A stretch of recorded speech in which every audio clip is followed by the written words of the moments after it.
Olá, caros alunos, tudo bem com os senhores? Espero que sim. Pessoal, estamos iniciando o tema 6 da disciplina Measurement Approach, mensuração ou abordagem da mensuração. Esse tema está dividido em dois vídeos e essa é a primeira parte.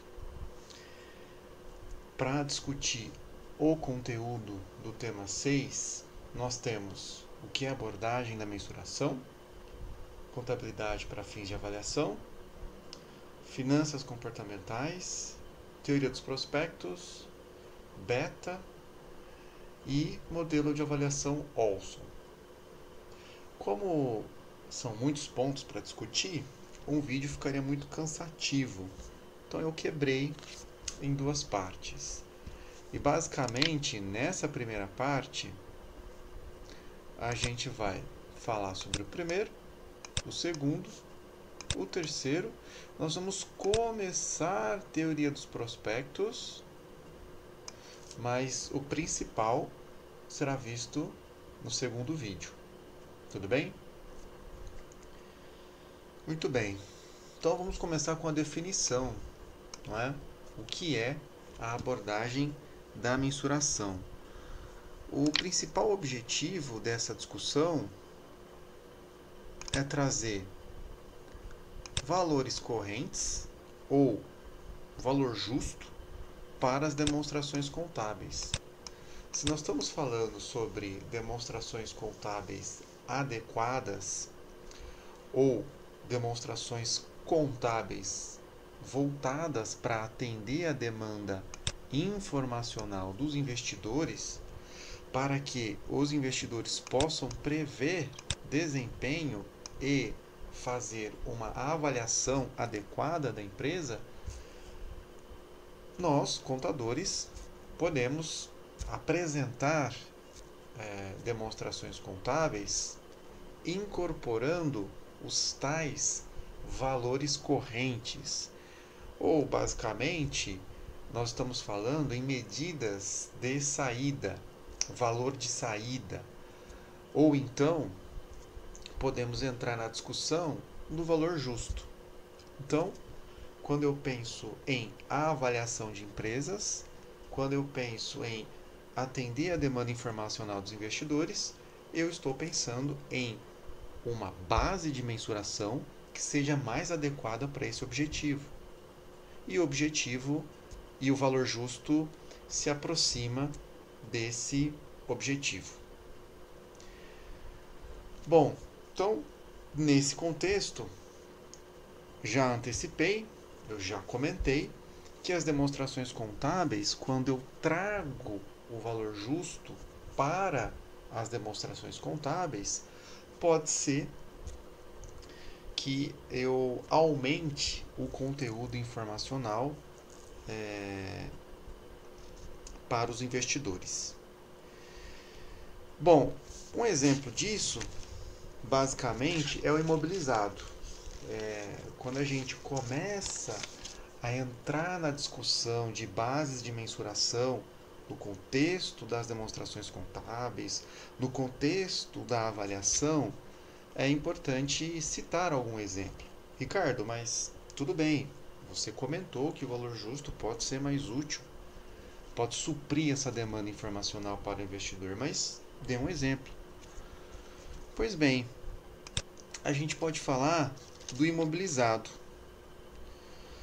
O grande drama do imobilizado continua sendo a sua defasagem com relação à inflação.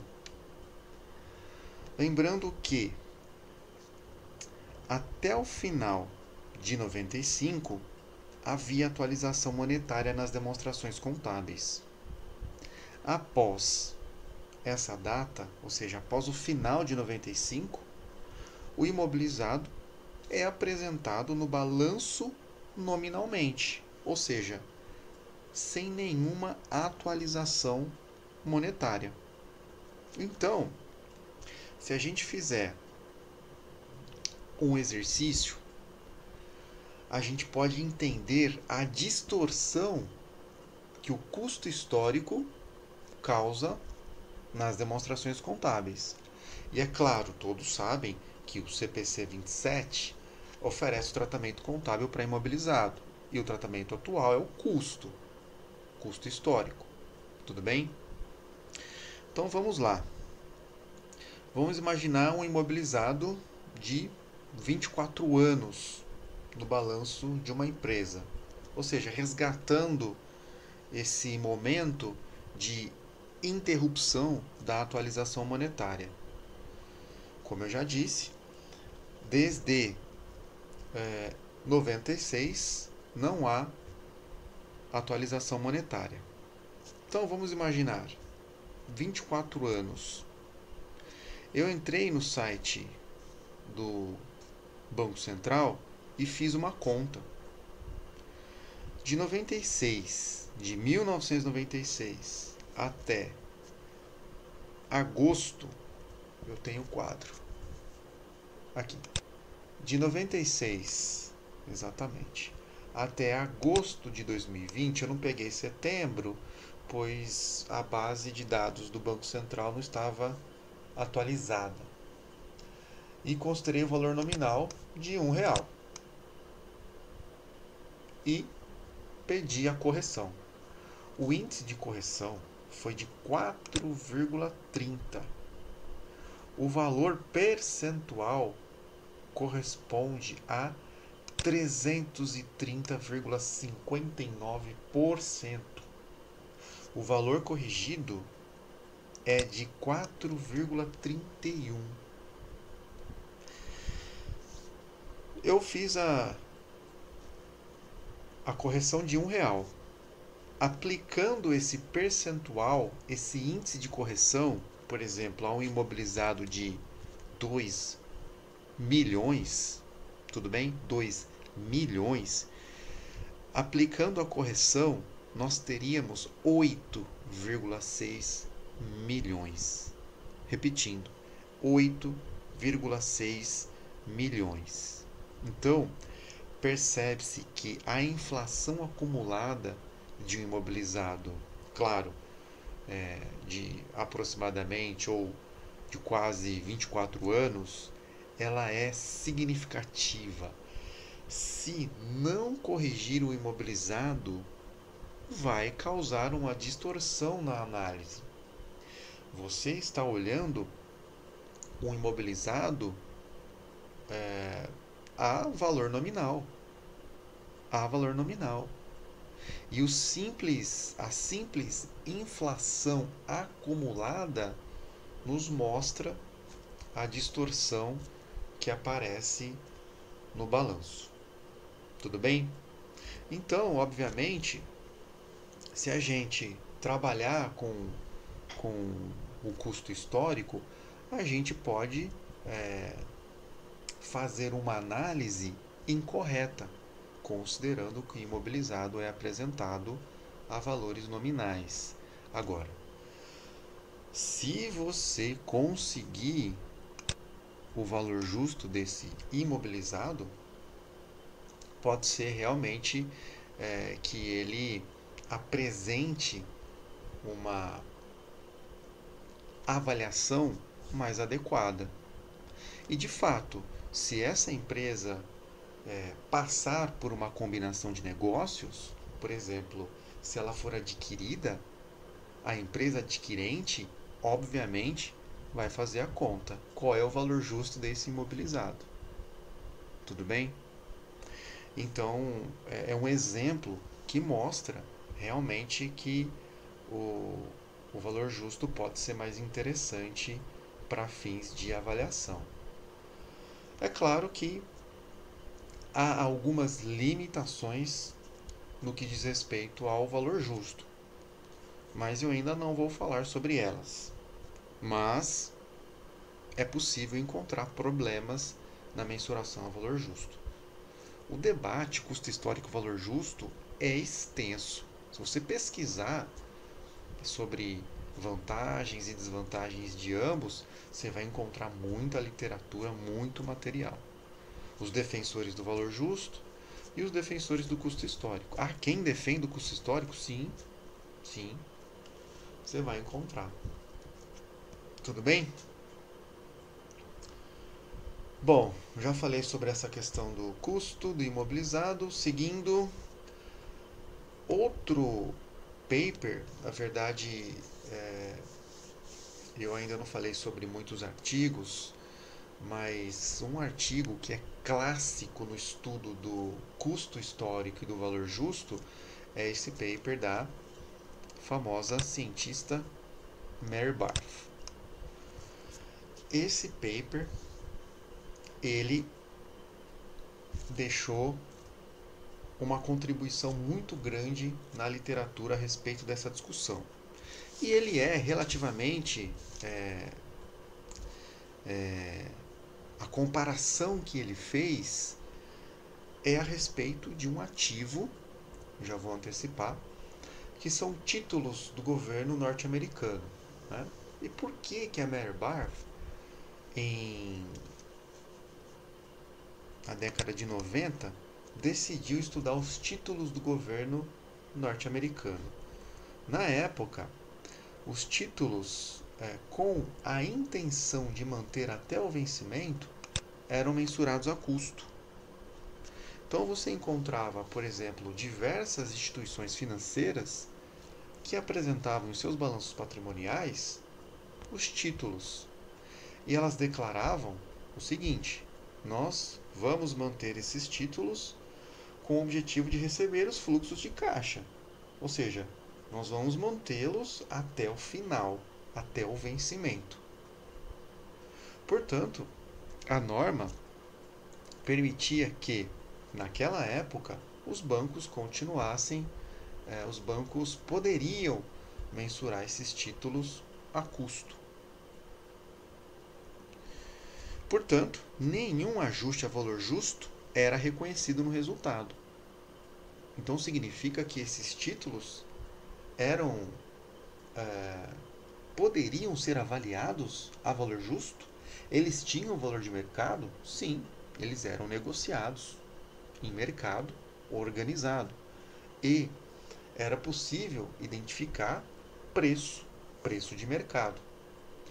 Ou seja, marcação a mercado era realizada para esses títulos. E mesmo assim, considerando a orientação do GAP, os bancos apresentavam em seus balanços patrimoniais o custo histórico. Você já percebeu que, se houvesse um descolamento entre o custo histórico e o valor de mercado, os balanços patrimoniais poderiam estar super ou subavaliados. E é exatamente o que acontecia, tá? A diferença era observada, a Mary Barth observou uma diferença entre custo histórico e valor justo, em alguns casos uma diferença significativa, e que poderia distorcer as demonstrações contábeis da instituição financeira. Por exemplo, se você fosse olhar o balanço patrimonial de um banco com uma carteira de títulos do governo norte-americano, você poderia encontrar um valor inferior em relação ao preço de mercado daquela carteira, o que significa que o balanço poderia estar subavaliado. E obviamente, se os ganhos de valor justo não forem, se eles não foram reconhecidos no resultado, o resultado estava como subavaliado. Tudo bem?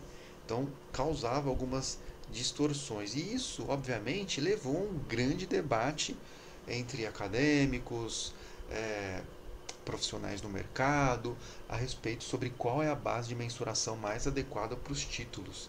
E isso, obviamente, com o objetivo de atender a demanda informacional do mercado, em especial os investidores.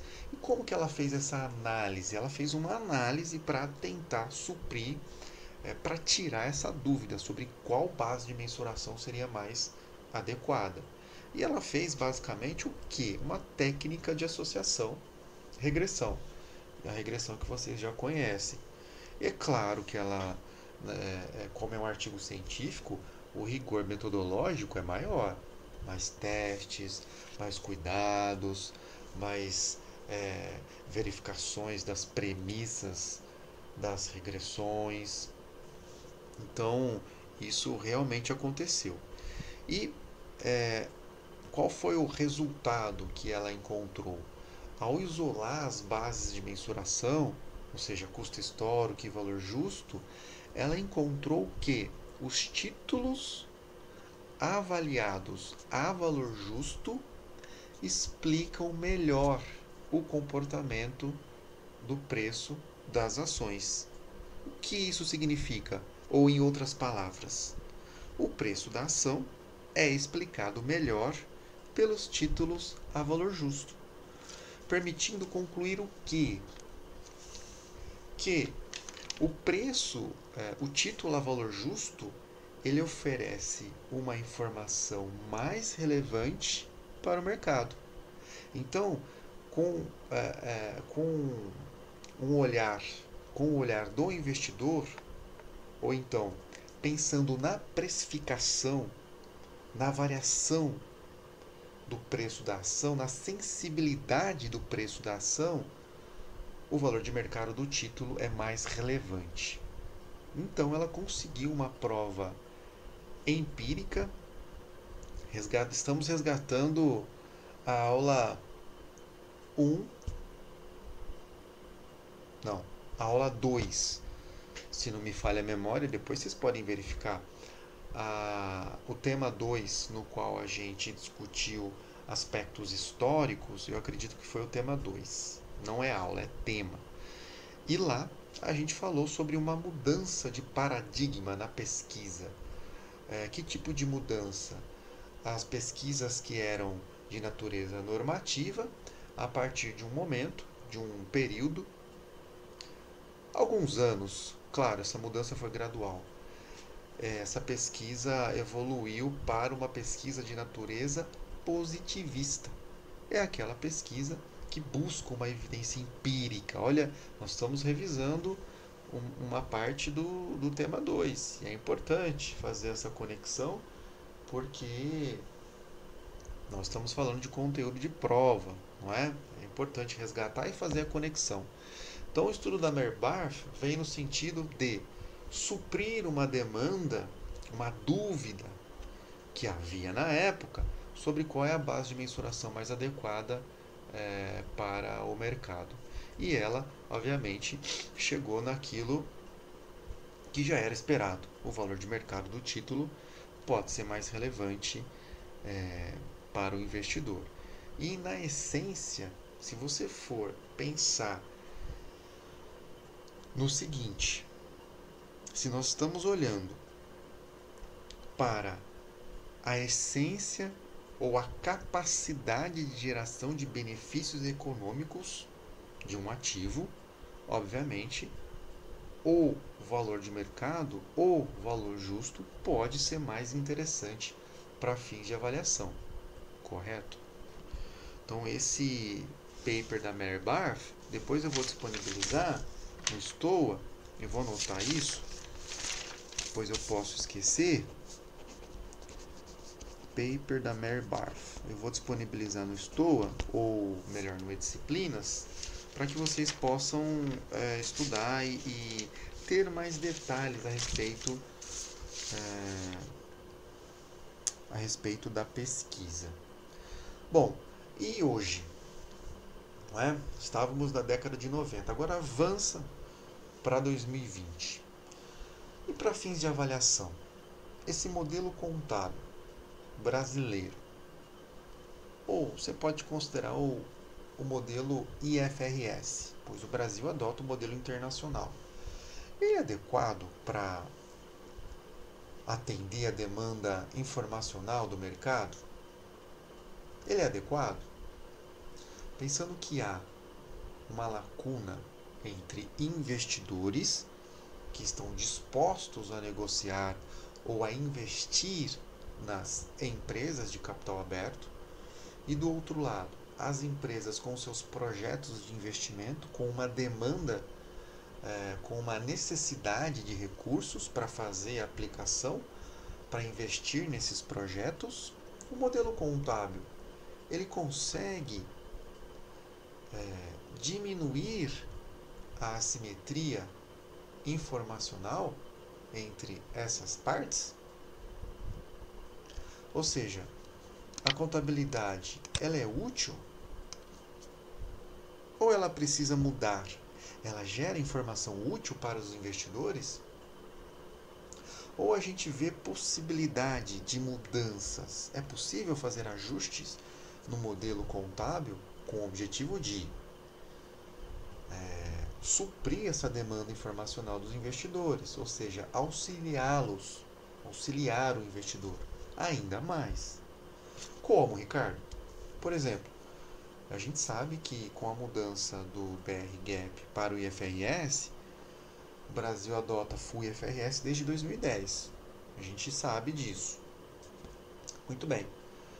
Com essa mudança, nós passamos a utilizar o valor justo, com mais intensidade, nas demonstrações contábeis brasileiras.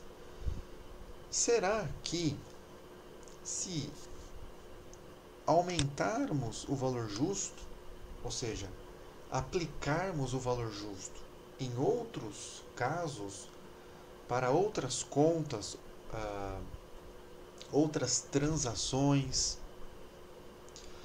é possível aumentar a utilidade das demonstrações contábeis? Correto? Já aplica o valor justo para várias operações, para várias contas. Se eu aumentar essa aplicação, eu posso tornar a informação contábil mais útil? Ponto de interrogação. Nós já comentamos, pessoal, sobre falta de utilidade da informação contábil. Há muitos estudos na literatura com o objetivo de avaliar a qualidade da informação contábil ou a utilidade da informação contábil. Por exemplo, quando houve, pensando especificamente na mudança BR-GAAP para IFRS no Brasil, alguns estudos fizeram justamente essa avaliação, se a mudança de GAAP contribuiu para maior utilidade da informação contábil, maior qualidade da informação contábil. Se a informação contábil tornou-se mais relevante do ponto de vista do investidor. Então, muitas pesquisas voltaram-se para essa tarefa. E, de maneira geral, muitas pesquisas conseguiram comprovar esse aumento da utilidade e outras pesquisas não conseguiram comprovar. Ou seja, se você fizer um levantamento, você vai encontrar evidências de falta de utilidade da informação contábil. Há evidências nos estudos sobre o impairment do goodwill. Resgatando ainda o tema 2, no qual a gente discutiu o discussion paper a respeito do tratamento contábil para o goodwill. Se você resgatar o conteúdo, as discussões, as atividades, você vai se lembrar que nós discutimos esse documento do IASB voltado para revisar, é possível alterar o tratamento contábil do goodwill. Por exemplo, ao invés de aplicar o teste de impairment, esse documento coloca em discussão a possibilidade de aplicar a amortização. Tudo bem?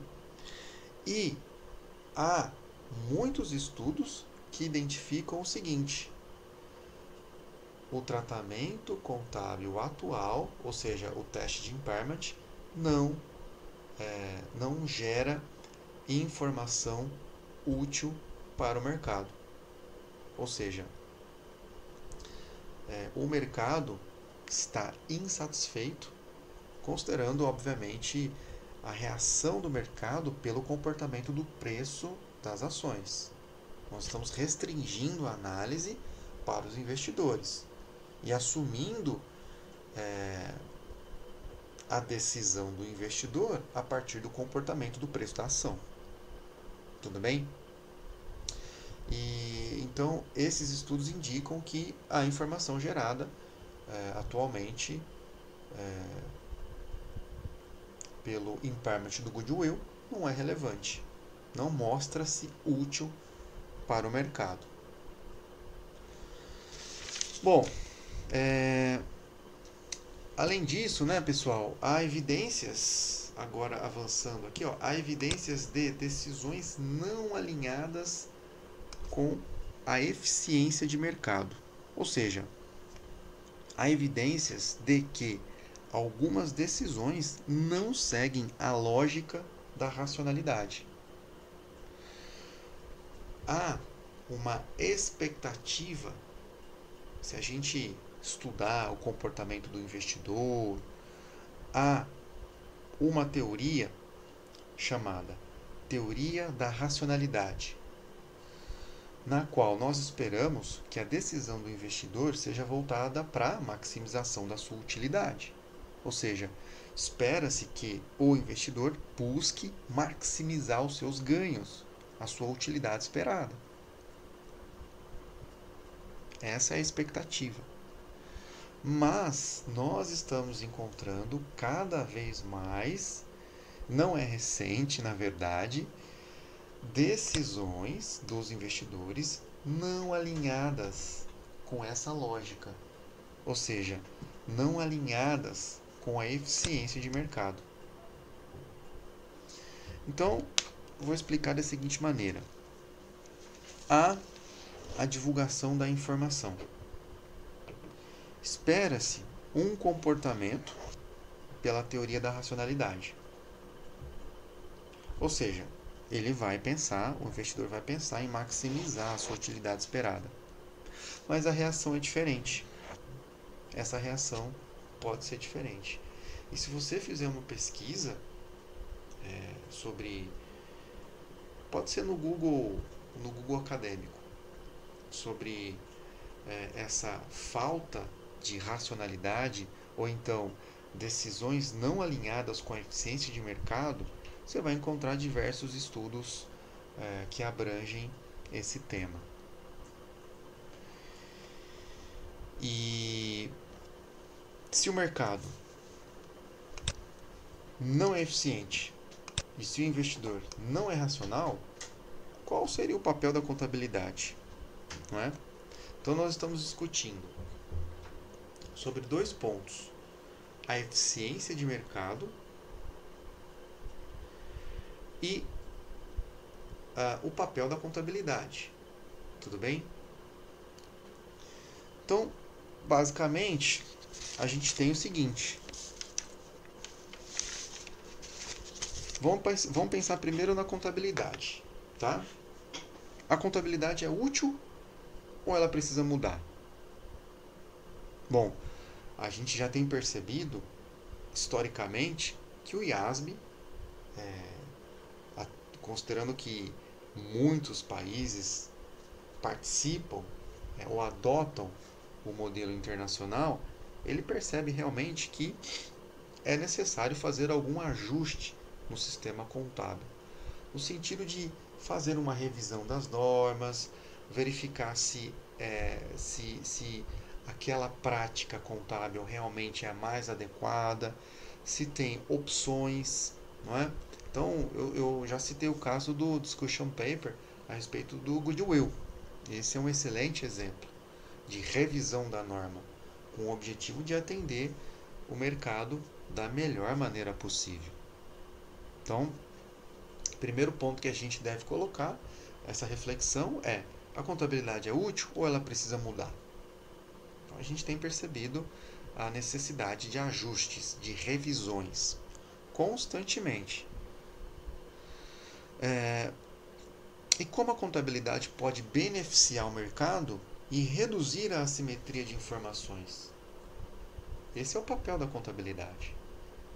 O objetivo é atender essa demanda informacional, reduzir a assimetria de informações entre empresas e investidores, ou seja, entre aqueles que precisam de recursos para investir e aqueles que possuem os recursos, que são detentores de recursos. Bom, e como nós podemos contribuir para fazer uma avaliação adequada das empresas, né? Então, são alguns pontos que esse capítulo do Scott coloca que, na verdade, é uma provocação a respeito do modelo contábil vigente, ou do modelo contábil que nós estamos estudando. Os modelos contábeis ou as demonstrações contábeis são adequadas? Então, esse é um ponto e mostra realmente a necessidade de uma constante revisão, de uma constante busca por melhorias. Além desses pontos, o que o Scott coloca é o seguinte: não necessariamente, e eu já comentei, o comportamento do investidor está alinhado com a teoria da racionalidade. Ele pode pensar diferente, ele pode reagir diferente. Por exemplo, há aqueles investidores com atenção limitada. Como assim? Ele concentra-se em parte da divulgação. Pode ser que no modelo de negócios, ou melhor, no modelo de decisão desse investidor, ele esteja colocando 80% da sua decisão na medida de desempenho-lucro, ou no EBITDA, ou no fluxo de caixa operacional, eu não sei. Ele pode se concentrar em algum número de desempenho, alguma medida de desempenho, e ignora outros aspectos. Por exemplo, ele pode ignorar o endividamento, ele pode ignorar alguma despesa da companhia, ele pode ignorar estimativas a respeito do lucro, do faturamento, enfim, vocês já entenderam. Ele concentra-se em alguma parte da divulgação e ignora o restante. E o restante pode ser relevante para fins de análise. Outro ponto é o investidor conservador. O que é o investidor conservador? Ele tem uma reação modesta. Ele tem uma reação modesta a respeito da divulgação ou de números divulgados pela companhia. Então vamos imaginar o seguinte: a companhia teve um excelente resultado, mas não foi suficiente para atrair muitos investidores. A gente já discutiu esse assunto em Earnings Response Coefficients. E foi exatamente no tema 4. Exatamente. Tema 4. Earnings Response Coefficients, que é uma resposta que pode ser uma resposta diferente em relação à esperada. Resposta em termos do que, Ricardo? Nesse ponto especificamente, nós estudamos a reação do mercado pelo retorno, o retorno anormal. Então é esperado uma reação do mercado, por exemplo, a partir da divulgação dos números da empresa X. Então a empresa X divulgou os números, há uma reação do mercado, há um retorno esperado. E vamos imaginar que essa companhia divulgou um lucro muito alto, um lucro bilionário, superando a expectativa dos analistas. Mas a reação do mercado foi modesta, ou seja, não foi suficiente, não foi coerente, não foi coerente em relação ao número divulgado. Portanto, a reação foi modesta, em função de outros aspectos, de outras variáveis que também estão no radar desses investidores. Então, pode ser que essa empresa tenha um beta elevado, tenha um endividamento elevado, ou pode ser que essa empresa esteja passando por um cenário de incerteza, uma reestruturação, enfim, outras variáveis podem influenciar o comportamento do investidor nesse caso. E o terceiro que o Scott comenta é a respeito do excesso de confiança. É aquele investidor que tem o seu modelo de decisão e acha que é o melhor, e ignora outras coisas que deveriam ser levadas em consideração. Então, é o excesso de confiança. O meu modelo é o melhor. E isso, obviamente, se o modelo dele, se ele está cometendo algum equívoco, pode ser que, que ele esteja contribuindo para causar uma distorção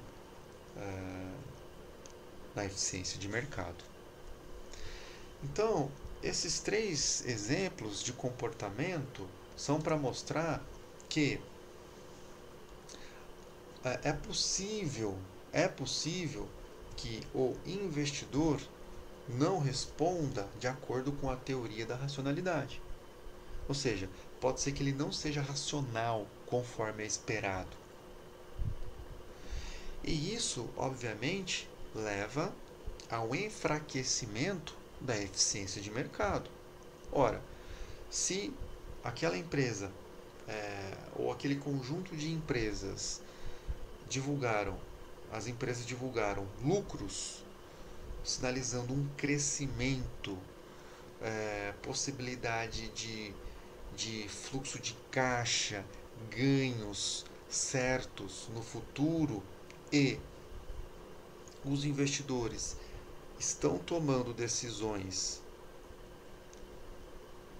diversas e não necessariamente alinhadas com a racionalidade, esse mercado ele não está caminhando para um mercado eficiente. Tudo bem? Então, é possível que isso aconteça? É possível que isso aconteça. E por isso, há estudos que mostram isso, tá, pessoal? Há estudos que mostram essas possibilidades, esses comportamentos que eu comentei. E é por isso que surgiu uma linha de pesquisa denominada finanças comportamentais. É justamente para estudar uma anomalia que foi percebida no mercado. Essa anomalia ganhou a atenção de muitos estudiosos, muitos economistas, cientistas da área de finanças, contabilidade, os quais passaram a se debruçar a respeito do comportamento desses investidores. E surgiu as finanças comportamentais, uma definição que eu trago para vocês, que eu gostaria de compartilhar, e depois vocês podem pesquisar na internet. Tem muitos artigos que tratam de finanças comportamentais. Ganhou uma relevância muito grande na ciência. As finanças não tentam definir o comportamento como sendo racional ou irracional, mas sim entender e predizer os processos de decisão psicológicos que implicam na sistemática dos mercados financeiros. Então, são estudos que estão preocupados, não estão preocupados em definir racional ou irracional, mas em entender como a cabeça do investidor funciona, ou seja, esse lado psicológico. Outra definição: se dedica ao estudo da influência da psicologia humana nas decisões de investimento. Ou seja, eu quero explicar essas decisões. Se elas não podem ser explicadas pela teoria da racionalidade, eu vou pelo lado da psicologia. E tem teorias que contribuem para explicar esse comportamento dos investidores. Em 79, surgiu um paper muito famoso, um artigo clássico, considerado como fundador deste ramo das finanças. Eu estou me referindo às finanças comportamentais. Então, um artigo extremamente relevante para você, se você gostou desse assunto.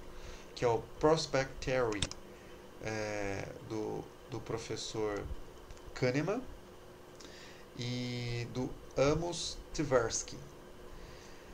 Esse segundo autor já faleceu e o professor Kahneman está na ativa. Ele ganhou um prêmio Nobel de Economia em 2002. Ele tem livros publicados, artigos publicados na área de finanças comportamentais e também já deu muitas palestras pelo mundo. Ele, aqui ó, um ponto importante, sua especialidade era a psicologia, mas a sua teoria dos prospectos ajudou a entender um pouco melhor como funciona a mente humana no momento de decidir entre diferentes investimentos arriscados, né? Então, ele acabou contribuindo muito para o universo dos investimentos a partir dessa teoria desenvolvida. Essa teoria, antes de falar sobre ela, o professor Kahneman ele falou sobre psicologia no 8º Congresso Internacional de Mercados Financeiro de Capitais, que aconteceu no Brasil, nos dias 25 e 26 de agosto de 2017. Então eu coloquei aqui o link, esses slides estarão disponíveis no Disciplinas e depois vocês podem, obviamente, assistir a fala do professor. Eu recomendo. A teoria dos prospectos, eu vou começá-la hoje e vou terminar no segundo vídeo. No segundo vídeo eu vou dar mais atenção para ela. Mas basicamente, como eu já disse, ela oferece uma alternativa à teoria da utilidade esperada, teoria da racionalidade. Então você pode entender a teoria da utilidade esperada como a teoria da racionalidade.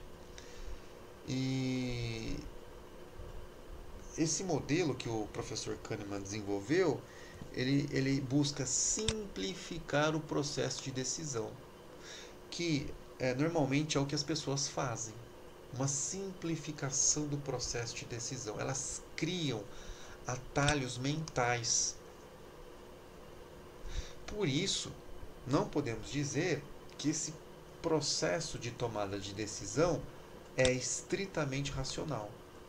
Então, obviamente, se as pessoas começam a simplificar o processo de decisão, criando atalhos, então, provavelmente, esse processo não é racional, não é estritamente racional. O professor, ele fez uma separação. Essa teoria faz uma separação. Como? Em ganhos e perdas. Então, ele vai analisar qual é o comportamento do investidor ou de uma determinada pessoa a partir da sua utilidade, ou a utilidade para os seus ganhos, né? E ele faz também a conta para a utilidade das perdas. Então, ele vai separar como uma pessoa se comporta no cenário de ganhos.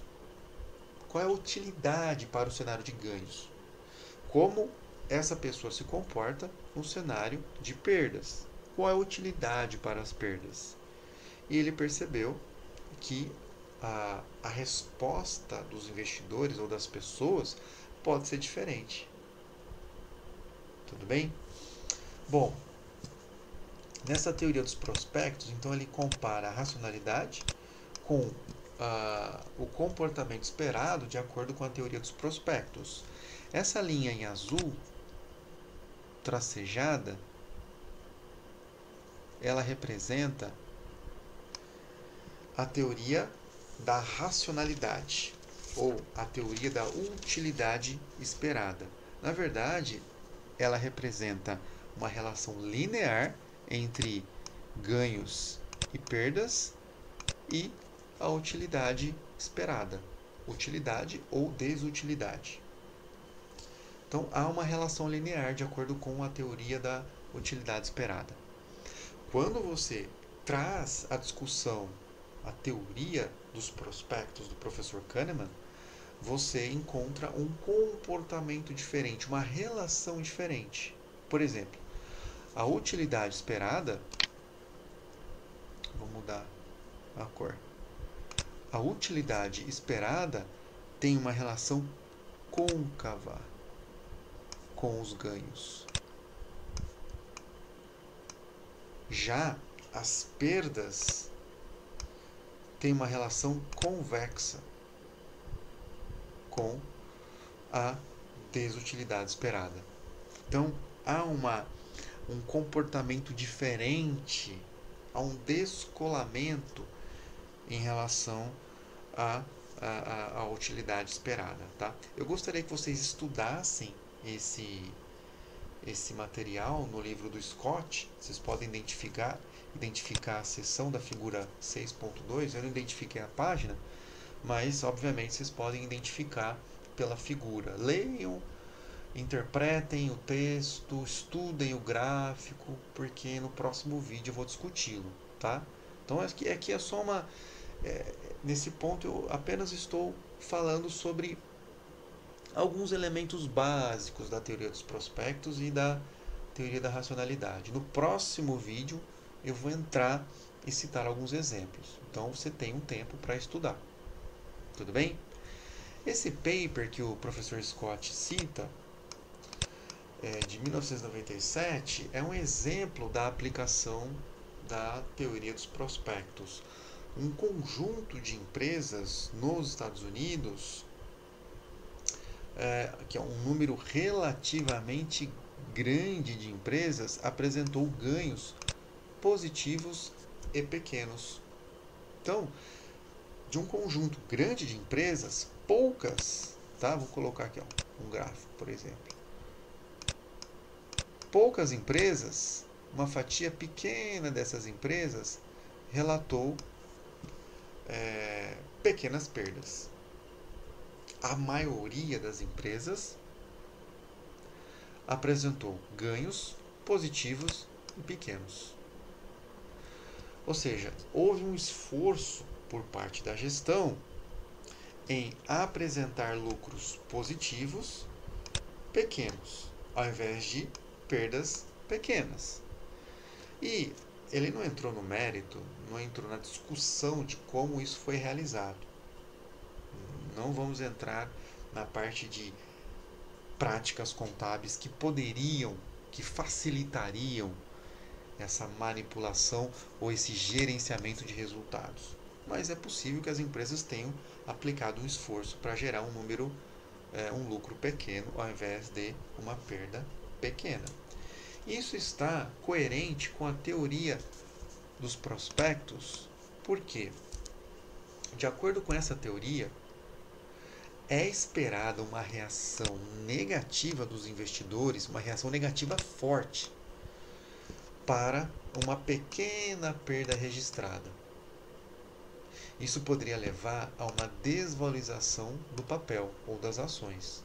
Então, é previsto o seguinte, de acordo com essa teoria: se houver uma perda pequena, a reação dos investidores é grande em termos de desvalorização do papel. Isso representa um incentivo para os investidores, para os gestores evitarem essa reação negativa, gerenciando o resultado para cima. Tá? Então, eu achei interessante comentar esse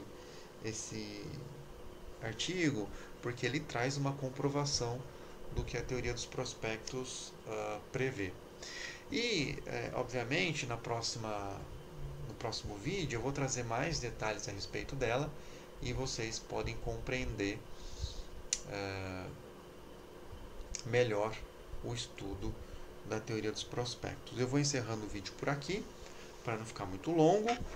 Eu agradeço a todos pela atenção. Um abraço.